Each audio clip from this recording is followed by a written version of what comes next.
Hey, greetings everyone. Lieutenant Colonel Allen West, candidate to be the next governor here of the great state of Texas. One of the most important things that you have is your body, your life. And you should be making the decisions about your body, not a government, and certainly not a government agency. Here in the great state of Texas, I will never, ever support mandates of vaccines or mandates of masks or anything. What I want to do as your governor is provide you the best information for you to make the right decision. It's so interesting that the progressive socialist left, when it comes to murdering unborn babies in the womb, they always say, my body, my choice. But now we see that, according to them, when it's their ideological agenda, such as you being forced to take a vaccine, you lose that choice and that right over your body. That's not going to be the case in the state of Texas. And I will not stand with any business that says that it is a condition of employment that you have to receive a vaccination. And oh, by the way, if everything was on the up and up, then why do you have to sign a waiver saying that the people that are telling you that you have to take this vaccine, they are not responsible, they're not accountable, they're not liable for any adverse effects upon your body? I want you to have the freedom to make the right choices for your body. The freedom that is based upon our liberties that are designated in our Texas State Constitution and by the laws of nature and nature's God. When I look at Texas as a sovereign state and understand in the Declaration of Independence it says that free and independent states help to create these United States of America. We have a 1,254-mile border that we share with a foreign nation that is really a failed state, controlled by narco-criminal terrorist organizations that we refer to as the cartel. I will secure that border and make sure that no Texan along our border counties is living in terror. We will deploy our National Guard. We will make sure that our law enforcement agencies have the ability to arrest, detain, and deport, since the federal government has abdicated their role and responsibility. We will tax the remittances that illegal immigrants are sending back to their home countries. That's an incredible transfer of wealth. But most importantly, we will designate the cartels as a terrorist organization so that we can go after them and the money that they're making. Texas should not be the #1 state in the United States of America for human and sex trafficking. When I talk about ensuring the rule of law, it means that no elected official has the enumerated power to decide who or what is essential in the state of Texas. The most essential thing in Texas is your liberty. And I will not be making unilateral decisions that undermines your liberty. As well, I will not be usurping the authority of the legislative branch. I will stay within the boundaries, the guides, and the rule of law, which is the Texas State Constitution. You will never see me unilaterally making a decision to change election law or any other laws here in the state of Texas, because a governor is supposed to govern. He's not supposed to rule by edicts, orders, mandates, or decrees. When I look at our property tax system that we have here in Texas, it is modeled after two tenets of Karl Marx in the Communist Manifesto. First and foremost, it's a progressive tax. Appraisal districts are coming out and increasing the tax on your property. And the second thing is that Karl Marx was all about ending private property rights. You are not owning your home in the state of Texas, you're basically renting it. I want to make sure that you can own your home. I want us to transition away from a property tax here. I want us to look at maybe a consumption-based tax, which is the type of taxation that we had in the United States of America before we implemented the income tax about circa 1917. Some people call it the fair tax, but I think that we have to look at alternatives.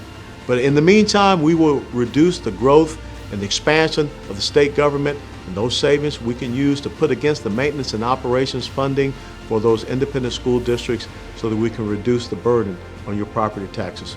But the real goal is we've got to transition away from property tax to a better system, a better way of taxation for you so that you can have life, liberty, and the pursuit of happiness, which means owning your own property. When I think about Texas and its richness in energy resources, we're the reason why the United States of America became energy independent. But yet we saw what happened this past February, where Texas looked a lot like North Korea and that we were completely in the dark. We will not allow that to happen again. Texas is blessed to be on its own grid system. And with all the resources that we have here, we will continue to be independent, producing and consuming and even exporting those energy resources. I want Texas to stay strong. Our oil, our natural gas, develop new nuclear power plants, look at how we can rebuild and strengthen our coal fire plants, but most importantly, realize we're the Saudi Arabia of natural gas. We've got to capitalize upon that to make sure that Texas, and indeed America, can be energy independent. I will not be supporting the Green New Deal, and we will reduce our dependence on wind and solar here in Texas because those sources proved not to be reliable energy sources, as you well know. When I think about the importance of family, I grew up in a strong traditional nuclear family. A father who served in World War II as a corporal in the United States Army, a mother who served over 25 years civilian service with the United States Marine Corps 6th District Headquarters in Atlanta. They taught me what it meant to be a man of honor, integrity, and character, and they set me on the path that I'm on. I want to protect families here in the state of Texas, and I want to protect our children. I find it unconscionable that we are still having chemical and physical castration of children here in Texas, that we can't get school choice passed, because the key to the equality of opportunity in the state of Texas and America is a quality education. And we've got to protect our children in the womb and stop the practice of murdering unborn children. When I look at the fact that the second largest facility for murdering unborn children in the world is located in Houston, Texas, yes, Planned Parenthood, founded by a white supremacist and a racist by the name of Margaret Sanger. I want to close down that facility in Houston, Texas, because it's an abomination. And when you think about the things that Margaret Sanger stood for, those lives do matter. And I think every one of us can agree with that. When I look at our incredible state, why would we allow any foreign nation that is our geopolitical foe to have a foothold in the Lone Star State? And that's exactly what we see happening when a former general of the People's Liberation Army of China has bought an incredible large swath of land very near one of the most strategic installations for the United States Air Force, a pilot training facility, Laughlin Air Base down in Del Rio. Why is it that we have ZTE and Huawei, two telecommunications companies that are controlled by the Chinese Communist Party? They have headquarters in Plano and Richardson is one of the growing tech hubs that we have here in the state of Texas. I will not allow foreign entities to come here and influence what is going on in the great state of Texas. We will make sure that we keep Texas protected from those foes that we have, and make sure that a country that has caused so much pain by way of the COVID virus, they do not have influence in the state of Texas. To learn more, visit our website, west4texas.com. That's west4texas.com. Critical race theory is something else in the headlines. I know this has been a bill in the state legislature in the special session. So where are you on this issue? It's horrible. You know, Jack, you're talking to a guy that was born in 1961 in the inner city of Atlanta, Georgia, in a blacks-only hospital. And if you hadn't noticed, you're white, I'm black. I don't feel oppressed by you, and you're not evil, and I'm not a victim. But yet, if we're going to allow this type of divisive new Marxism, not based upon socioeconomic division, but racial division, to creep into our schools, and when you hear the head of the American Federation of Teachers, Randy Weingarten, stand up and say that the AFT is going to go after parents so that they can teach critical race theory, or whatever they want to call it, this new cultural Marxism, to kids in our public schools, K through 12, Governor West is not going to allow that to happen. Let's go back to the border for a minute. On your website, you mentioned establishing a Texas Border Patrol agency to arrest, detain, and deport people who come here illegally. Under what authority would that be? Because we hear that's the federal government's responsibility, that's their jurisdiction. So what are you specifically talking about? It's very simple. When you go to the United States Constitution in Article 1, Section 10 and Clause 3, and Article 4, Section 4, it is a responsibility of the federal government to protect states from invasion. That's what the Founding Fathers called it. But when you have an abdication of the constitutional duty and responsibility of the federal government, the Constitution allows states to be able to protect themselves when they see an imminent danger. Those are the words, without any admit of delay.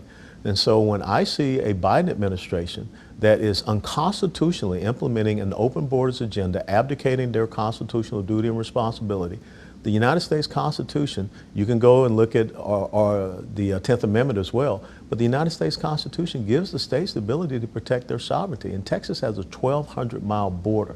So some of the things that we need to do, I don't know why we haven't, but we need to declare these cartels as narco, criminal, terrorist organizations, and then guess what that enables you to do? All of the business and financing that they're doing here in the state of Texas, you freeze those assets, you seize those assets. These stash houses that are out there, you go after these real estate agencies and you freeze those assets. And that's how you can kind of build up a border security fund, and you can start having the ability for Texas, because we got to think long term, the ability for Texas to be able to secure its border, especially when we see a Customs and Border Patrol and ICE that are being told not to do their duties. COVID-19. We are seeing a resurgence in cases, primarily among the mostly unvaccinated. You have said, others have said, no more mask mandates, no more vaccine mandates. How can we, as Americans, get past COVID if people aren't getting vaccinated?